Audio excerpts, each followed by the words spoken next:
हे राजा जी काय रानी अरे का कहीं है एगो नतिया देवर बा अनु अरे बड़ा तंग करता ये बलमुआ। अच्छा मत बड़ा अरे जब से फागुन चढ़ल बा अनु तब से मैं तंग कैले बा।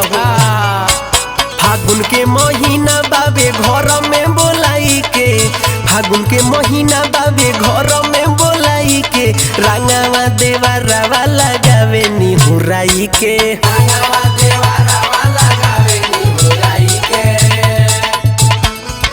दिन भर मातल रहे गांजा भांग खाई के, दिन भर मातल रहे गांजा भांग खाई के, रंगावा देवरवा लगावे निहुराई के, रंगावा देवरवा लगावे निहुराई के।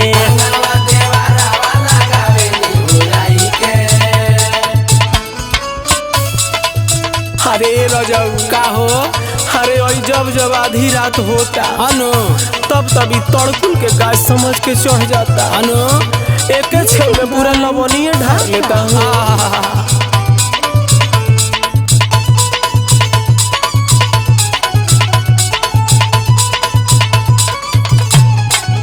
ए राजा का हो अरे का कहीं ऐसा देवर बा ए राजा जी अनु अरे फान के चढ़ जाता नतिया माने नहीं बतिया दूर बतिया करेला, जब जब आवेला उ घर में हमके पाजा में धरेला।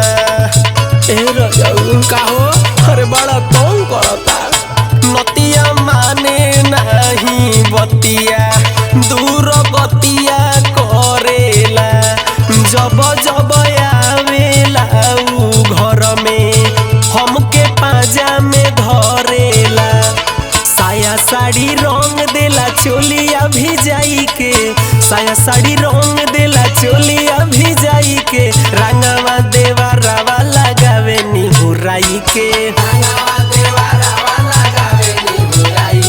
रंगावा देवरवा लगावे निहुराई के।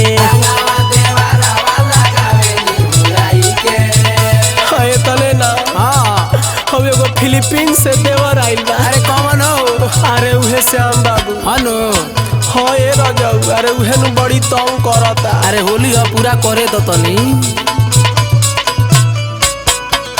ऐसन कुपातर देवर बा अनु फान के चढ़ जाता ए राजा नइखे बुझा का कहीं ना कहीं असो कोई बना तू घरवा बड़ी मनवा डरेला, देवराया टला हमर दूनु जो बनवा धरेला।